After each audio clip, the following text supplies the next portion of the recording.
tarde a todos. Boa tarde. Olha que boa tarde gostoso. Que a paz de Jesus esteja em nossos corações. Vamos então aproveitando esta oportunidade que estamos sendo dada por Deus, por Jesus, por esses amigos queridos, e vamos aproveitar com essa mesma vontade desse boa tarde, né? Estejamos aproveitando com os nossos pensamentos ligados a este minuto, a este instante, pois este instante maravilhoso que nos é dado é único. Por incrível que pareça, é único. Mas sabe que vem, eu venho. Mas é outro dia. O hoje é agora. O agora tem que ser aproveitado agora, não depois. Então, sabe que vem será um novo momento, uma nova oportunidade. Mas aproveitemos hoje, para que não saiamos daqui e quando chegarmos lá para fora estejamos pensando, poxa vida, não prestei atenção na palestra, não consegui me concentrar, não me envolvi como eu deveria ter me envolvido. Então vamos nos envolver, vamos aprimorar espiritualmente, vamos nos dar a oportunidade de estarmos aqui de toda a nossa alma, de todo o nosso espírito, não só em corpo presente, mas em espírito, pois o corpo pode estar aqui, mas a mente estando lá fora, realmente estaremos recebendo, mas com menos efetividade. Não porque a espiritualidade maior não quer, ela quer, mas nós que não estamos dando condições. Então vamos dar esta condição, vamos aproveitar esse instante, porque hoje, gente, estamos aqui, vocês lembram da Leia? A Leia que fez a palestra, era uma das coordenadoras das crianças que fazemos aqui das 16 às 17, né? Crianças que ficam aqui na casa. Agora é a Eliane que vai fazer a palestra do livro Libertação, e também é uma das coordenadoras do trabalho das crianças, 16 e 17. Eu acho bacana porque quando uma fica aqui e a outra fica lá, as crianças aproveitam para bagunçar bastante, judiada que está lá. E elas ficam aqui dando risada da outra que ficou lá em cima sendo judiada, viu gente? Então fica atento com isso, porque uma fica tirando sarro da outra. Então, é verdade. Então, gente, fica à vontade, né? A casa é sua, como você já sabe, né? Então aproveita. Boa tarde, pessoal. Boa tarde. Ai, que gostoso, né, Rafael? É caloroso esse boa tarde. Faz a gente se animar. Mas assim, antes até de começar, eu já vou comentando até uma parte que o Rafael aqui acabou de falar, que está dentro desse livro. Que é uma parte que comenta bastante desse livro. O que vale estar o corpo físico em um lugar e nossa mente, nosso pensamento em outro. E isso acontece em vários templos religiosos, né? Não só na casa espírita, como numa igreja, em outra casa de oração. A pessoa, ela está fisicamente num lugar e mentalmente conectada a outras coisas, a outros pensamentos, né? Ou seja, o espírito nem está aqui. E nosso espírito mesmo dá uma desprendidinha, dá uma viajada, né? E que a gente consiga, sempre que fizermos não só nossas preces, não só estarmos na casa espírita, nos templos religiosos, estarmos de corpo, coração, alma, pensamento. Tá? Espero conseguir conectar isso tudo em vocês com essa apresentação. Dei uma corridinha, os meninos viram, quem estava aqui já me viu correndo, porque tem muito conteúdo esse livro. Eu até tinha falado, comentado com a Sandra, deixa eu dividir, deixa eu fazer o mês inteiro do livro, porque tem muito conteúdo. E eu espero sintetizar para vocês esse livro, de forma a passar o que tem a ser passado, porque tem uma história. André Luiz, quem já leu, sabe que ele tem uma história no livro, e cada capítulo é uma outra história. Né? São histórias em cima de uma grande história. Então eu espero que eu consiga trazer isso para vocês de uma forma que vocês compreendam tanto cada particularidade como um todo. Tá? Deixa eu ver se eu ainda sei acertar. Não sei mais.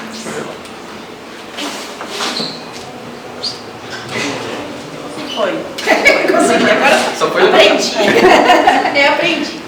Então, para quem já leu, conhece a série de livros de Chico Xavier, eu sempre retomo um pouquinho, né?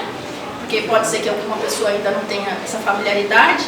Então, o livro Libertação é o 6º da coleção, e ele foi escrito em 1949. Eu acho que eu tenho uma das primeiras edições aqui. Eu ia ler à noite, a letra é menorzinha, eu falei, eu não estou mais na idade de fazer leitura noturna, é complicado, luz, letra pequena. Mas ele tem uma nova edição, que é essa capinha aqui, né? Então, mas eu li na edição antiga, quem quiser depois, fica à vontade.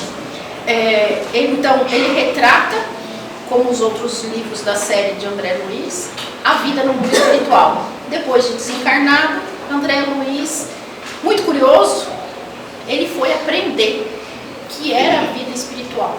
Então ele tem uma série de livros que ele escreveu o que ele presenciou, o que ele aprendeu.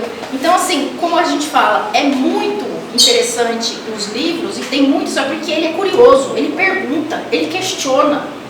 Tanto os instrutores dele, quanto ele para o momento ele já começa a pensar. E às vezes por pensamento o instrutor dele já entende o que ele quer dizer e já responde. Então, assim, é muito conteúdo num livro só, em cada livro. Então são livros de estudo, eles são livros para parar e aprender e desfrutar do conhecimento. Então, nesse livro, a gente vai se deparar com André Luiz, que é quem narra toda a história. Tem Eloy, é um amigo aprendiz dele, que sai em excursão com ele. Rubio é um instrutor que vai ali acompanhá-los em toda essa missão desse livro. Tá? Eles recebem, nos primeiros capítulos ali, a gente percebe que eles recebem elucidações sobre as zonas trevosas. Estou me serenando para poder não travar a língua também. Sobre as zonas trevosas do ministro Flaccus. Ou seja, quando a gente vê os primeiros livros ali de André Luiz, ele relata para a gente as colônias espirituais e cada ministério. Cada ministério tem um ministro. Então, esse ministro Flaccus, ele é encarregado no plano espiritual por encaminhar, por auxiliar aquelas zonas trevosas. Então, aqui tem maior entendimento. Então, existem vários departamentos. Inclusive, a gente pensa assim, desencarnou, fica todo mundo anjinho pulando de nuvem em nuvem. Não é bem assim. É organizado.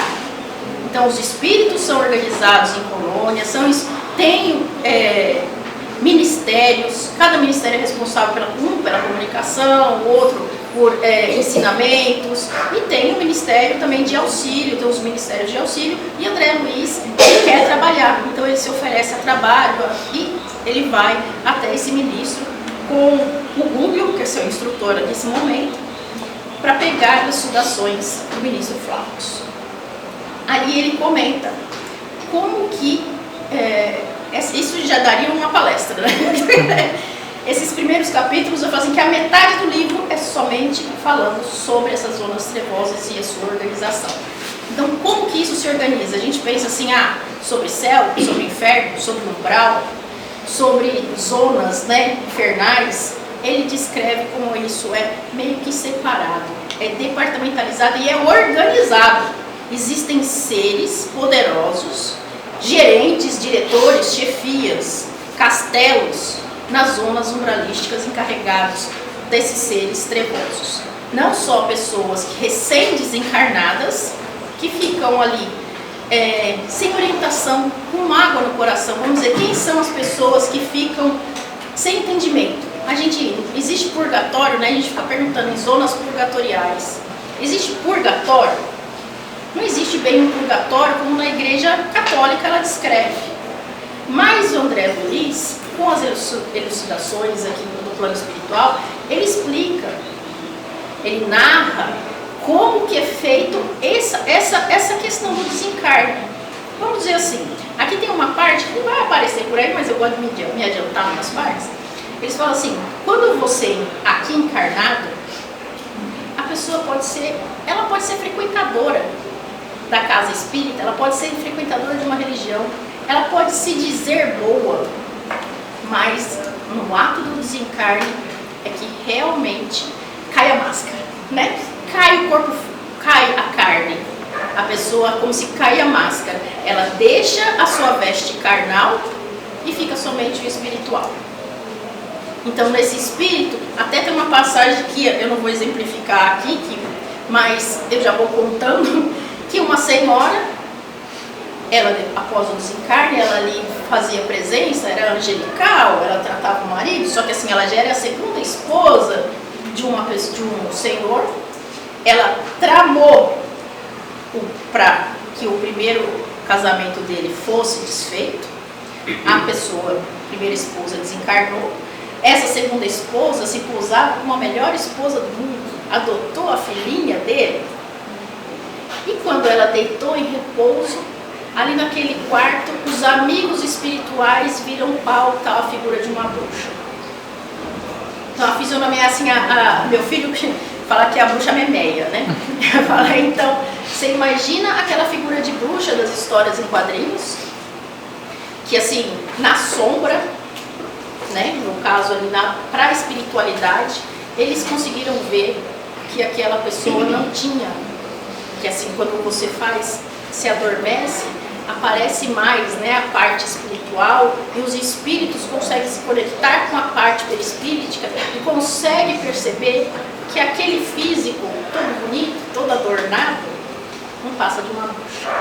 Então assim, aquele coração malvado, cheio de mágoas, cheio de tramas, cheio de remorso. Então nem tudo é aquela coisa, né? Nem tudo que se vê realmente é. Então a gente tem que tomar cuidado com quem a gente, com a gente mesmo. Eu não vou dizer nem pelos outros, mas conosco mesmo, com os nossos sentimentos. Tá? Então vamos seguir. Eu falei que o livro tem capítulos e dentro de capítulos. Então, por trás da história principal, eu vou contando várias outras histórias. Tá? Então a gente vê casos dentro desse livro de simbiose, da sintonia, o hipnotismo, a falta do perdão, o perdão ou a falta dele, e o amor sincero. Então são casos que, o que é a simbiose, né? Então você vai perceber assim, espíritos com espíritos, pessoas com pessoas, o que isso transforma, o que o mundo espiritual transforma com a vida do encarnado, e é mesmo depois de desencarnado. Então, após ele perceber ali, conversar com Flacos, conversar com teve até toda uma reunião explicando como as zonas trevosas se organizavam, houve uma reunião, isso tudo no plano espiritual, houve uma reunião para passar qual seria a missão de André Luiz com Eloy e Gúbio, próximo à crosta terrestre, que seriam essas zonas trevosas, né? E aí, eles se depararam com o fato que André Luiz ficou muito espantado. Tinha algumas, hierarquicamente também as zonas os espíritos também são ali organizados hierarquicamente, alguns de maior leveza espiritual, né, que não estavam ali, mas ele começou a se materializou ali. Eles conseguem se materializar, assim como nas casas aqui também terrestres a gente consegue ver, existiam mais, né, casas espíritas onde havia a materialização do espírito. Hoje em dia, eu acho que são raros esses feitos.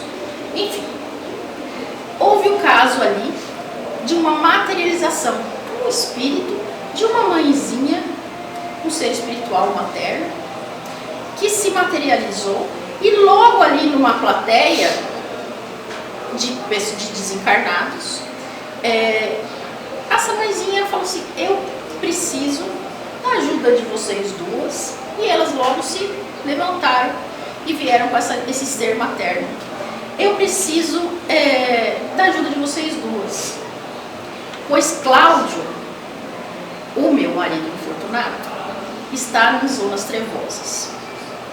E eu preciso do auxílio de vocês, do concurso de vocês, para que vocês amorosamente venham resgatá-los, ajudar nesse concurso, para que ele possa renascer.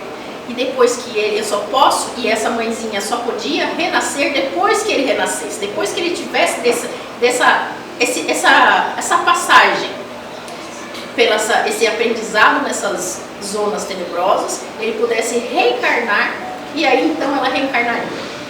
E ela disse, depois que ele reencarnar, eu poderei reencarnar, dando à luz a vocês e mais 4 filhos, que foram também subjugados nesse conteúdo, nesse convívio que já nós tivemos. O que aconteceu com Cláudio? Ele traiu a esposa, e ele foi esse ano, daqui a pouco eu até começo a me confundir com os casos. Ele houve uma traição, ele se concursou com uma escrava, essa escrava engravidou, só que ele casou com essa senhora perdoou, essa escrava deu à luz a uma criança, e essas crianças ficaram infelizes. Só que assim, essas duas meninas não sabiam que o pai não era tão ditoso dessa forma.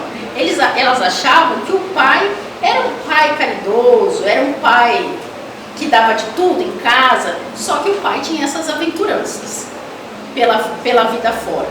Então ele dava de tudo para essa família, mas ele tinha esse concurso. E essa escrava, ela era amargurada por ela ter sido deixada em troca de outra família, e ela passou por grandes percalços, os filhos passaram outros percalços na vida como escravos, sofreram, e aí eles vieram a ser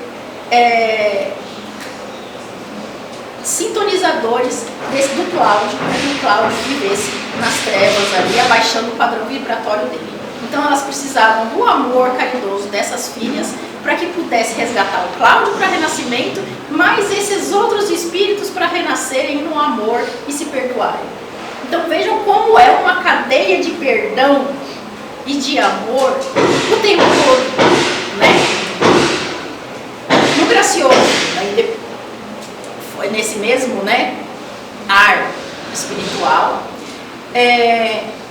nossos amigos em reunião aguardaram a presença de, logo depois, elevada entidade, que ia passar a instrução aos grupos. Então eles sabiam que após a materialização dessa senhora, que contou o caso dela, haveria uma instrução que seria realmente o que eles viriam fazer nas zonas mais baixas, vamos dizer assim. Com a cooperação de vários médiuns, porque para essa materialização não é somente um médium, então existem vários médiuns de materialização, cada médium ali tem a sua função, e eles começaram a ver, aquela nuvem esbranquiçadiça, o ambiente se mudou, foi aquele ambiente de paz, de ternura, que eles viram, respeitavam e venerando a mulher, que era a nossa querida Matilde, que também é uma das personagens principais desse livro. Matilde, ela foi ter com Gúbio, que era o mentor ali da turma, para pedir que eles pudessem ir até essas zonas umbralísticas, trazer Gregório, que era seu filho, que é que aí a gente vê outro forte personagem desse livro. Gregório era ministro das forças sombrias. Então, como eu falei, existe um poder ali, uma hierarquia. E Gregório era ministro das forças sombrias. Ele tinha um papel importante nessas zonas. Então, ela falou assim, eu já há mais de 10 séculos tento o concurso com esse meu filho. E eu não consigo. Mas, nos últimos 50 anos, eu já sinto que ele me ouve. A intuição. Eu já sinto que ele me nota a presença de alguma forma. Eu consigo tocar de leve o seu coração. Então, eu já consegui quebrar um pouco a barreira dessa crosta que ele vive. Então, quem sabe, agora é o momento da gente se chegar. Vejam bem o período, um longo período, há séculos, ela tenta se chegar no fim. E nos últimos 50 anos, ele lá, no Ministro das Sombras, como Ministro das Sombras, ela consegue tocar de leve, sutilmente, o coração. Então ela percebe que ali pode ser uma chance dela entrar nesse coraçãozinho enrijecido. Matilde, com a ajuda de alguns médiums, agradece a presença de Gúbio, e pede ajuda para a renovação de um filho querido nos séculos, que é Gregório, sacerdote dos escuros, responsável de uma falange de milhares. Então ele é responsável por milhares de espíritos cristalizados no mal, que já entrou em cena nessa história, que é a história base, do livro, que é Gúbio, que é instrutor e condutor do processo, o André Luiz, que é relator do livro e membro da equipe de resgate, o Eloy, que é o colega de André do serviço de resgate, a Matilde, que é esse ser espiritual maternal de grande luz, que fora mãe de Gregório, que é o filho da Matilde, líder do agrupamento das trevas e razão do resgate, porque que eles vão descer lá nas zonas umbralísticas para resgatar Gregório. E Saldanha, que a gente vai ver que é uma figura importante, que é líder de uma equipe de obsessores liderados por Gregório também. Todas as partes aqui que entram de obsessores e são conduzidos por Gregório. Os encarnados, até então a gente está falando de desencarnados, né? Encarnados, a gente tem a Margarida, que a gente vai entender ali quem é. Ela é filha de Gúbio, que é esse instrutor do André Luiz, que em encarnações anteriores, também ligada a Gregório, sofre por processo obsessivo. Então, é uma pegadinha, né? André Luiz, de vez em quando, faz uma pegadinha com esses nomes, porque são sempre nomes muito diferentes. Lembrando que são sempre nomes que não são reais aos personagens, né? São nomes fictícios, mas eles sempre inventam uns nomes meio complicados de falar. Então, Margarida e Matilde. Eu me peguei trocando o nome das moças aqui. Então, a Margarida é filha de Gúbio, que é um instrutor, que foi também ligada com processos de obsessivos de Gregório. O juiz, que é o pai de Margarida, responsável pela prisão de Jorge. Jorge é o filho do Saldanha. Lia, que é filha de Jorge, neta de Gregório, ou seja, é nome que não acaba mais. É gente que a gente vai vendo que vai desenrolando ali. Eu vou tentar da melhor forma desenrolar isso para vocês, tá? Porque a gente lê a história, a gente se sente envolvido. A gente, assim, se fizer uma cadeia de nomes, a gente vai percebendo, fala assim, nossa, tá todo mundo ligado, eu entendo perfeitamente. Mas quando eu coloco, filho disso, filho daquilo, foi isso, foi aquilo, mas é tudo interligado. A nossa vida não é exclusiva. Nós não somos só. Como assim, até uma outra palestra, até o Rafael falou assim, nós não estamos sozinhos. Nós não somos sozinhos. Quando se pensa em solidão, não existe. Nem encarnado, nem desencarnado. Quando a gente está encarnado, nós temos amigos e inimigos, e desencarnados, então, é aquela coisa que eu falei agora, tira-se a veste de pele e ficam mais ainda visíveis quem são e quem não são os nossos amigos. Vamos lá. Então, eles partiram, descida às zonas umbralísticas. E eles tinham alguns dias, são 7 dias, se eu não me engano, que eles tinham para essa excursão, para fazer esse resgate dessa turma toda, para desemaranhar essa turma. Porque vocês percebem que não é só, vamos lá conversar com o Gregório, trazer ele de volta, fazer um piquenique e tá tudo certo. Tem um monte de gente ali que eles têm que desemaranhar para poder liberar Gregório. E Margarida, que é a filha de Gúbio, que também entrou nesse pedido de Gúbio a Matilde. Eles começaram a descer, eles perceberam que no plano espiritual onde eles se encontravam, que era uma zona mais elevada, não a mais elevada de todas, mas uma zona intermediária, que é a zona de socorristas, eles conseguem volitar.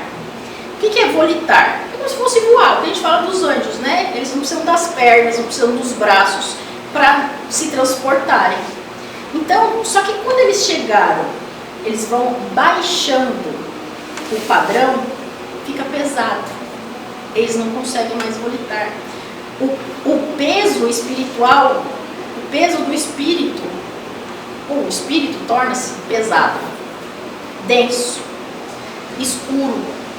O ar começa a se tornar difícil, de difícil respiração, tal quanto eles vão abaixando nesse padrão.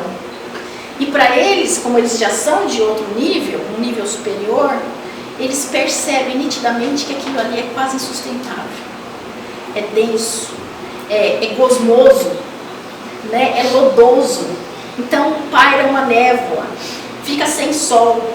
E aí eles percebem que naquele ambiente naquele ambiente que tinham galhos pelo chão, pareciam até braços pedindo socorro. Então eles não sabiam o que eram pessoas, o que eram galhos, porque a natureza ali estava morta. Tinham gemidos, grunhidos. O peso do ambiente era terrível. E assim, aves, existiam algumas aves ali que pareciam corvos. Vou pensar naquele filme de terror, né? Que espero que ninguém goste de assistir, mas que alguma vez já passou na telinha ali. Então, mas aquele ambiente pesado. Imagina seres e mais seres vivendo ali. Criaturas já deformadas, gemendo, grunhindo, alguns pedindo socorro, ao mesmo tempo xingando. Então, um palavreado chulo, baixo, porque ali não se encontrava amor. Ali simplesmente não existia o sol, não existia a ternura. Então ali o corpo deles ficaram denso e eles fizeram de forma a deixar o corpo ficar denso para eles poderem se misturar ali aos outros. Porque se eles percebessem, se ali, ao concurso que eles queriam entrar, se adentrar e se afinar ali com alguns, fazer uma certa amizade para conquistar o que eles precisavam, eles não falavam assim, eu sou do bem, eu vim aqui tirar todo mundo. Eles iam judiar deles ali, não era permitido seres de luz ali. A não ser que devagarinho eles tinham que entrar e fazer a palestra deles com muito cuidado para poderem ser aceitos, tá?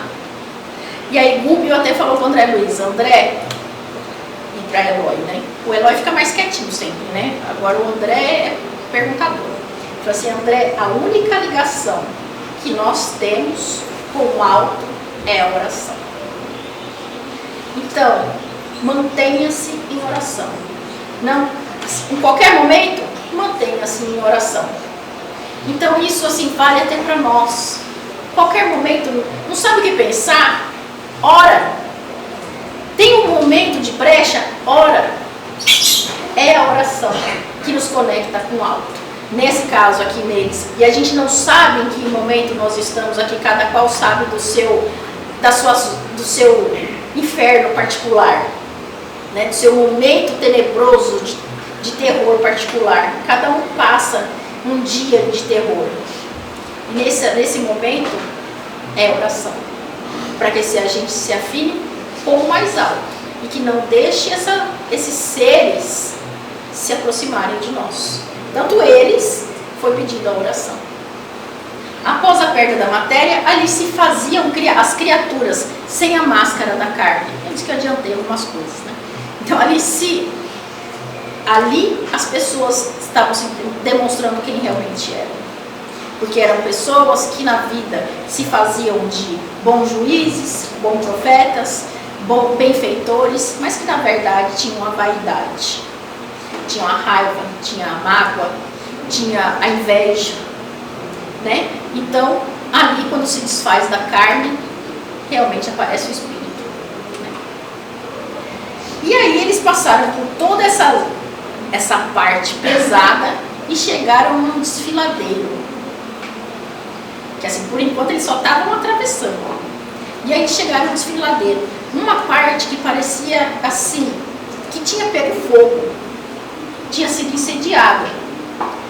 E aí eles presenciaram cada vez mais, beirando essa próxima área que eles iam se adentrar, os rostos horrendos, deformados, mutilados a centenas. Aleijões de todos os matizes, entidades equilibradas, ofereciam paisagem de arrepiar. Então, se a gente pensa que existem muitos anjos, existem muitas pessoas também em desequilíbrio nessas áreas tenebrosas. Então, quantos e quantos ali eles viam? E eles não estavam ali para ajudar a todos, eles não poderiam ajudar, porque eram poucos e eles tinham uma missão. Cada qual vai numa missão. Ali sempre vai já, daí até André Luiz, Eloy perguntaram assim, mas a gente não pode ajudar? Nós somos poucos, temos uma missão, temos um prazo ali, porque tem uma história a ser desenrolada, a gente tem um prazo a cumprir. E a gente não pode parar por todo mundo. Outras pessoas, outros espíritos virão por esses, na hora que eles permitirem serem sintonizados. Porque, como eu disse ali no começo, eles explicavam muito, me explicam muito no começo, a sintonia. Porque eles questionavam muito, por que essas pessoas estão aqui? Se existe um Deus, por que Deus permite? Porque essas pessoas sintonizam com esse ambiente. Porque essas pessoas se sintonizam com a vaidade, com a raiva, com a vingança, com a falta de perdão. Então, assim, onde há amor, que haja amor. Onde há raiva, há raiva. Então, assim, o que a prece de São Francisco fala, né, que haja amor, né? Onde houver ódio, que eu leve o amor. Então, assim, aqui há ódio, e tem ódio, só fica o ódio. Então, assim, as pessoas acabam se sintonizando e se imantando, é uma palavra que eles usam muito. Se imantam pelos sentimentos. Então, aqui, por que eles estão aqui? Porque eles caíram ali, foram jogados ali? Não. Alguns se sentem felizes. Os infelizes se sentem felizes de estar ali. Porque ali é um lugar que eles não veem misericórdia, razão da misericórdia no perdão. Eles querem vingança. Eles querem raiva. Eles se sentem injustiçados. Quase todos eles sugam e vampirizam energias dos encarnados, utilizando do furto psíquico. É aquilo novamente que eu falo, que eu comentei. É a simbiose, é o pensamento, é a sintonia. Tudo por fruto do pensamento. Que são furtos psíquicos, é influência psíquica. Aonde entra a influência? Algum espírito faz a pessoa andar, leva os pés? Não leva os pés, não leva a mão a bebida. Nenhum espírito pega a bebida e fala, você vai beber. Nenhum espírito pega uma arma, põe na mão da outra pessoa, atira. Não, ele leva ao psiquismo, a simbiose, a sintonia. Então ele fala assim, você não gosta daquele ali? Fala mal dele. Vamos fazer uma fofoca, vamos destruir ele. Isso vão atraindo outras pessoas em sintonia com esse sentimento. Até que a pessoa se sente mal, e isso vai sugando as energias. Como aqui tem um exemplo, né, que a gente já até mostrou um exemplo parecido, assim, não tão pesado, vamos dizer assim, com as crianças, que quando a pessoa está no vício, o que tem ali falando? Bebe mais, fuma mais. E eu brinco com as crianças, eu digo assim, olha o que pensas e direito em quem andas. Então, o nosso pensamento, isso eu sempre falei com as crianças, que assim, o balãozinho da história em quadrinhos, né? Ana Flávia até, não sei se ela lembra de eu ter falado isso. Lembra o gibizinho? Não tem um balãozinho, naquele balãozinho de pensamento? Quem lê aquilo ali? Somos nós. Mas se nós somos espíritos lendo o pensamento de cada um aqui. E se eu conseguisse ver o pensamento de cada um aqui, como o Rafael falou no começo, corpo e alma, o pensamento. Se eu visse aqui, ela ali está pensando em fazer um bolo depois que sair daqui. Não vejo a hora disso acabar, isso, falta tão pouco, eu quero ir embora. Queria ir embora para ir fazer o meu encontro, queria passear. Cadê o pensamento? E isso ela traz outras pessoas, outros seres que fazem com que ela caia no pensamento. Que ela não fique aqui, porque isso vai fazer bem para ela. E, inclusive, a gente vê aqui em passagem e fala assim, não fica, não entra em oração não. Isso vai te atrapalhar. Ixi, perdeu um monte, fiquei ansiosa. Isso vai te atrapalhar, não entra em oração não entra nessa de prece não. Isso vai atrapalhar a nossa missão aqui de destruir a vida do outro. Para com isso. Não vai nessas casas religiosas não, vamos parar com isso. E aí a outra fala, mesmo, né? Vamos ficar aqui infernizando alguém. Então aqui fala, né, que a determinadas horas da noite, 3/4 partes da população de cada um dos hemisférios da crosta terrestre se acham nas zonas de contato conosco e a maior porcentagem desses semilibertos do corpo, pela influência natural do sono, permanecem detidos nos círculos de baixa vibração qual este, em que nos movimentamos provisoriamente. Ou seja, quando a gente dorme, a gente sai. a gente pode visitar outros lugares. E nesse contato com outros lugares, a gente pode ser influenciado, e quando a gente volta do sono, a gente ainda vem com pensamentos maliciosos. Ficou pesado? Falei muito rápido, deu para entender? Então aqui mostra, né? Por que ele falou isso aqui? Porque lá na frente vai contar a história de Margarida fazendo isso, e do marido dela. Aí eu tô vendo, agora que eu vi a hora, não são 3 horas de palestra? Cheguei nem no terço. Cada mente se abre a influência que se busca. Tá? É aquilo que eu falei, isso por que os espíritos estão ali. Porque cada mente se abre a mente que se busca. E aí, chegando nesse despenhadeiro, veja bem, uma verdadeira cidade incandescente, cheia de vielas, de carros luxuosos, isso nas trevas, carroças puxadas por escravos, que lembrava, esse ambiente lembrava o Oriente de 200 anos atrás. É aí que a gente vai encontrar Gregório, nesse ministério. Então imagina que ali em volta estava todo aquele cenário de pessoas flageladas que iam ser julgadas dentro desse ministério aqui, dessa cidadela aqui, onde estavam os ministros das sombras, onde estavam as organizações mais tenebrosas. Gúbio diz que deseja falar com o sacerdote. Daí o Gúbio chegou lá e falou assim: eu quero falar com o Gregório.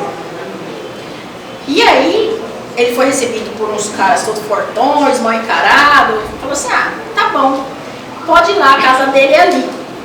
E aí ele chegou lá e falou assim, aqui ele fala que é sacerdote, né, que tá falando sacerdote, uma parte falou que é ministro das sombras, mas ele falou assim: eu quero falar, ô Gregório, eu vim aqui e falei assim: eles perceberam que eram pessoas diferentes ali, né, estavam mais inteiras ali, embora densas também. Falei assim: o que vocês vieram? Querem falar o que comigo? Falei assim: eu vim falar em nome de Matilde. E aí ele estremeceu: Matilde? Então espera que a gente vai falar amanhã sobre ela. E pediram para eles adormecerem ali e que no dia seguinte eles iam ter esse assunto. Aí aqui ele conta um outro caso que fala que assim, ali numa sala de julgamento, que eles viram seres extremamente trevosos, eles viram um processo de licantropia, que é uma doença mental em que o enfermo se julga que chegou uma senhora e falou assim: ah não, eu preciso redenção na tribuna, eu preciso redenção, eu quero redenção, eu posso sair daqui. Isso nas zonas de trevas, né? E o ministro ali falou assim: ah você quer? Por que você quer? Ah não, eu fui uma mulher muito boa, eu trabalhei, eu fui muito boa. E ela não tinha sido tão boa assim. E de repente ela falou assim: eu quero vingança. Eu quero Joaquim. Acho que, se não me engano, era o Joaquim aqui, o nome que ela queria. Eu falei: eu quero Joaquim, eu quero Joaquim. Eu quero vingança dele, eu quero vingança, eu quero buscar ele. E de repente aquilo foi enraizando nela, foi entrando aquelas palavras de ódio, aquela lembrança de raiva, e ela se transformou num ser lobo. Então assim, ela se desfigurou de tanta raiva que ela tinha.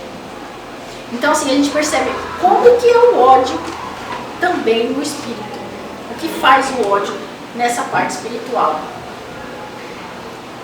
E aí o Gúbio comenta, né? A vida é patrimônio de todos, mas a direção pertence a cada um. Então assim, todo mundo tem direito à vida. Agora as escolhas pertencem a cada um. O que faz da vida é cada um que decide. E aí eles dormiram lá numa cela que parecia uma jaulinha, que Gregório mandou eles dormirem e passarem a noite, e eles viam nas ruelas daquelas ruas alguns seres imantados por ovoides. E ele falou assim: nossa, o que é aquilo? O que é ovoide, né? Então a gente percebe que, assim, que são seres que são imantados na mente dos espíritos, mesmo dos espíritos, e que rastejam como amebas ali, que eles são seres tão enrijecidos, que eles consideram como se fosse a segunda morte do espírito. E aí é uma coisa para aprender nas aulas da Dona Graça. Então, é uma parte tão enrijecida que o espírito entra de tanta raiva, que ele vai perdendo a parte perispíritica e ele vai perdendo o formato e ele se transforma em ovoide para se imantar nos centros de força de quem ele quiser sugar as energias. Então aqui, né, são irmãos que submetem a operações redutivas e desintegradoras dos elementos perispíriticos para nascerem na carne terrestre. Alguns perdem esse perispírito para encarnar ou na terra, outros para ficarem nas zonas tenebrosas fazendo mal. Aí entra aquilo lá, cada um faz, tem a direção da vida que quer. Mas por quê? Porque eles querem, porque eles se sintonizam. Tá, então aqui a gente vê assim, o cenário, né, que eles estavam vendo nas ruas, né? Então seres ligados com ovoides, então seres deploráveis, fazendo as fofocas deles. É aqui que ela vê, ela fala assim, não reza não faz oração não, porque a gente vai, senão a gente não consegue nosso plano de vingança. Então aí eles foram liberados da jaula e passaram a noite e desceram num local de lodos, né, lodoso. Presenciaram uma mulher com 3 ovoides imantados pelo ódio, uma mulher que estava em sintonia com eles por não saber o que é a morte e o perdão. Então assim, eles viram já um caso ali de ovoides segurando eles. Essa daqui era a senhora dos escravos, que pediu a vingança do marido. E eu adiantei lá, né? Ela seria, em outra encarnação, ela seria a mãe desses escravos. Tá? E aí eles encontraram com Gregório nessa reunião, e falaram assim, Gregório, eles foram, Margarida está sob sua custódia, e a gente quer ir lá visitá-la. Pediu ajuda, eles pediram ajuda a Gregório para que pudessem entrar na casa de Margarida sem a intervenção daqueles seres. E a Gregório falou assim, vai ser difícil. Lá tem cerca de 60 seres cuidando desse caso para mim. E nesse caso já está resolvido. Ela já está perto da morte, não tem o que vocês fazerem lá. E aí eles pediram, por favor, deixa a gente entrar lá, que a gente quer conversar. Eu falei assim, então tá, vamos lá, chegando lá, vocês vão procurar por Saldanha, que é o coordenador dessa turma toda que está judiando da Margarida. E aí eles foram. E aí chegando lá, eles perceberam que na Margarida tinham vários ovoides. Se eu não me engano, eles falam de cerca de centenas de ovoides. Já sucumbindo a mente. A Margarida tinha uma névoa na frente, ela já não enxergava. Ela já estava em transe, perdendo os centros de força. E aí eles foram. E aí o Saldanha, a carinha do Saldanha, que eles falam que tem um rostinho animalesco mesmo. Falam assim, a gente precisa chegar até ela, mas a gente percebe que tem, além dos ovoides, nos centros de força mental e no veículo mental dela ali, no centro de força, e vampirizadores, sugando, colocando um ar denso para ela respirar. Então até ela tinha dificuldade para respirar. E eles perceberam que até a casa ali de Margarida era vigiada. Eu vou ter que me adiantar, né? Senão vocês vão me expulsar. Então naquela noite, eles falaram assim, não, só que agora a gente está em concurso. O marido falou assim, essa noite a gente vai numa missa.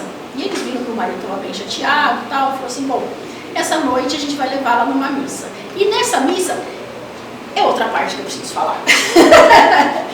E nessa missa, na igreja, que a gente fala assim, que eu comentei aqui dos centros religiosos. E nessa missa, eles foram levar a Margarida, e a hora no caminho, eles perceberam que o carro da Margarida com o marido já parecia um festival de espíritos desencarnados, fazendo festa, fazendo algazarra, porque percebiam que ela ali, ela estava já condenada. Ela ela estava cheia de ovoides, ela estava com saldanha, ela estava com os seres trevosos, e eles fizeram a maior festa quando viram que ela saiu à rua. Falaram assim, vamos acabar, vamos ajudar. Então assim, eles faziam um verdadeiro carnaval, assim, tanto no carro, dentro e fora do carro, na ida para a igreja. Chegando na igreja, qual foram os pontos de André Luiz? Ali tinha 3 vezes mais desencarnados do que encarnados. E os desencarnados, perturbavam os encarnados. E tal qual foi, assim, ele viu o altar, e aí eu acho que foi uma passagem muito bonita, e aqui fala assim, que até tem um comentário que fala assim, uma das passagens mais bonitas, eu vi alguns relatórios, foi uma das passagens mais bonitas, e eu também me comovi. Que o altar estava resplandecente. Tinham seres de luz ali, ajudando, tentando auxiliar. E quando foi a hora, quem já frequentou a igreja católica vai entender o que eu estou falando, aí é a hora que o padre consagra a hóstia, consagra a água, ali existiam várias espíritos de luz ajudando naquela consagração da hóstia. Existe, né, aquele momento da consagração da hóstia. Então aquela hóstia se transformou como se fosse um buquê de flor. O padre não era um ser de luz. Então não era pela voz do padre. Porque o padre estava doido para sair dali, aí o pensamento. O padre estava doido de sair dali porque ele tinha outra coisa para fazer, ia ter que quermesse aquele dia. Sabe? E aí o que acontece? Só que o trabalho da espiritualidade ainda estava ali. Então eles trabalharam na hóstia, trabalharam ali, e aí foram aquelas centenas de pessoas, tinham cerca de 70 pessoas encarnadas ali para receber aquela hóstia, que era como luz. Na mão do padre não, porque ele ainda soltava aquele pensamento longe, mas na hora que ele entregava aquela luz, a hora que entrava na boca da pessoa, a pessoa estava, ainda bem que eu recebi minha hóstia e vou embora. Isso pode acontecer aqui atrás da cortina. Me dá esse passe logo, será que já acabou? Ela acabou ou não acabou? Essa daí não gosto muito que me dá o passe, né? Às vezes acontece isso. O passe dela eu não gosto. Recebeu? Foi dado, mas a pessoa não recebeu. E aí o que acontece? Uma daquelas 70 pessoas recebeu aquela flor pelo seu ser, pela sua boca, que era a hóstia. De 70 pessoas, apenas uma. E ali uma centena, várias centenas de desencarnados que só queriam atrapalhar o concurso de tudo. Então, eu queria falar dessa parte que eu acho importante, que serve não só para desencarnados, como por isso que eu falei que precisava de várias partes dessa palestra, para falar apenas dessas outras, dessa parte paralela dessa história do André Luiz, porque a gente vê que a parte de Gregório, Matilde, Margarida é um caso, mas quanto de exemplo a gente tira de um livro? Tá? E aí eles voltaram da missa e perceberam que Margarida continuava ali, já estava um monte de gente ainda perturbando e tal. E aí eles falaram assim, não, a gente precisa. E aí eles encontraram um caminho com um espírito que era dirigente de um centro espírita, de uma casa espírita cristã. E aí, no sonho, eles conseguiram convencer o esposo da Margarida a levá-la nesse centro, nessa casa espírita. E aí eles falaram assim, não, eu vou. E aí, Margarida, a gente já tentou tantos remédios, e os remédios também já não eram ofertados por um médico de boa índole, que a contaminavam ainda mais. E aí tem a história do médico, em paralelo, conta-se a história do médico. E ela falou assim, vamos numa casa espírita cristã? E aí ele falou, vamos, meu amor, eu toco de tudo. E o marido já estava regenerado. E aí eles foram na casa espírita. E aí a gente vê todo aquele trabalho daqueles espíritos que lutavam para não serem atendidos, que lutavam pela derrota da Margarida, serem tirados um a um. Mas pela força do pensamento de Margarida, que ela aceitou também sair dessa zona de impregnação. O marido de Margarida volta para casa, ela percebeu que ali existia uma serviçal, uma empregada da casa, que era neta de Saldanha, que precisava resgate, que sofria injustiças por parte do irmão dela. Então todo esse laço também foi desfeito.